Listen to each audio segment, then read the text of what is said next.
If you're interested in how to plan a trip without using a travel agent, and maybe you just feel overwhelmed when it comes to booking things or researching, anything like that, these are some helpful tips and tricks that I use, and this is my strategy when it comes to planning a trip.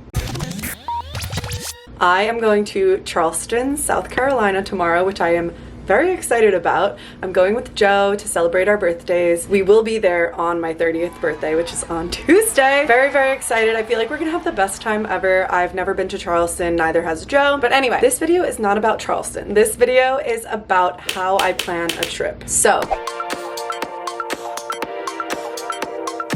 the first thing you have to do is choose a location.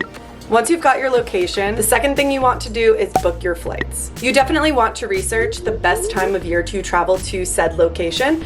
If you are interested in traveling to a specific location that maybe sometimes has tropical storms, you want to avoid those specific months. Basically, do your research, see what time of year is best to travel to the specific destination, and then book your flights around that. Also, you might want to book your flights around the price. So I use Google Flights to see which price is best based on the location and the date and the time that I want to travel. Sometimes if I see that a price is very, very high for a specific flight, I go on Google Flights, and my cousin Becky actually just taught me how to do this for the last flight that I booked, I think, or a couple of flights ago. I don't know, I'm traveling a lot this month, but she told me how to track flights. You go on Google Flights, and then when you choose the specific flight to and from, you click the little top button and then you click track flight, and then you're going to get email updates when this flight price drops or rises. Once you know exactly what flight you want to book, click book flight, bada bing bada boom, there you go. Now your flight is booked, and now you're going to this specific destination.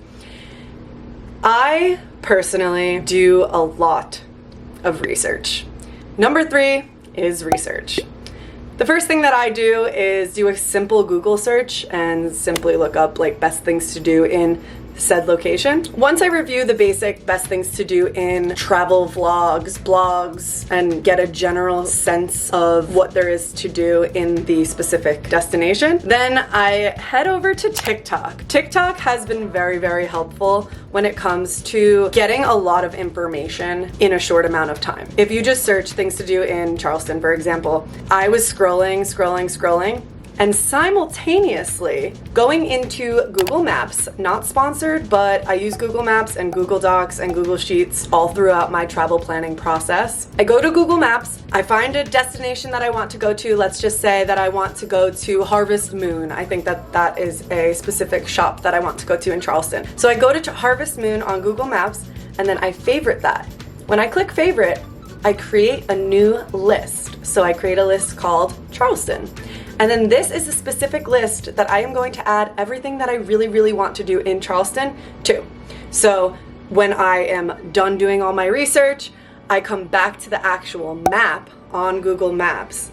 I zoom out and I see where the most dots are. That would mean those are, highly populated areas where I would want to be during my trip. Number 4.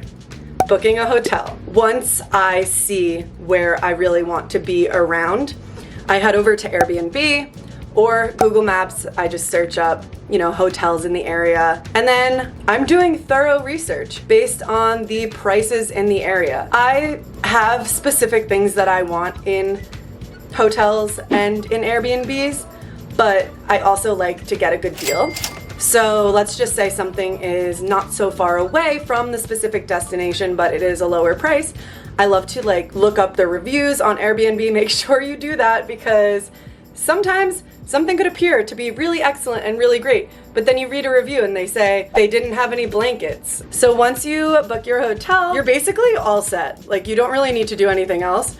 But I'm going to add a 5th step and say that you should make reservations and make a short little itinerary. I use Google Docs. I like to list out, this is my Charleston trip. This is day 1. I'm arriving at this time. This is what I generally feel like we're gonna be doing. I don't really like to plan everything to the T. I mean, I kind of do, but not 100%. I do my best to give a little leeway where I'm like, okay, well, we could get lunch I didn't make a reservation for lunch, and then name a certain amount of places in my little itinerary so that when I am out and about and hungry, it's very hard to make decisions when you're hungry. I pop open Google Maps and I take a look at what's in the area for me. Where do I want to eat dinner? Around there. Maybe I want to go to a rooftop bar. Depending on what we want to do on the specific days, I would definitely recommend making reservations, booking things in advance, just because that does make the trip a little bit easier, and then you're off. So then you have to pack your bags, which I'm doing right now. I'm not doing that. I'm clearly filming a YouTube video and not packing. And I also have a dinner to go to, and our flight is leaving at 10 a.m. tomorrow, boarding at 9 a.m. But that's okay. We're gonna have so much fun. I'm very excited. I hope you guys enjoyed this video. If you did, as always, make sure you give it a thumbs up, and don't forget to subscribe to my YouTube channel. Do you guys like my nails?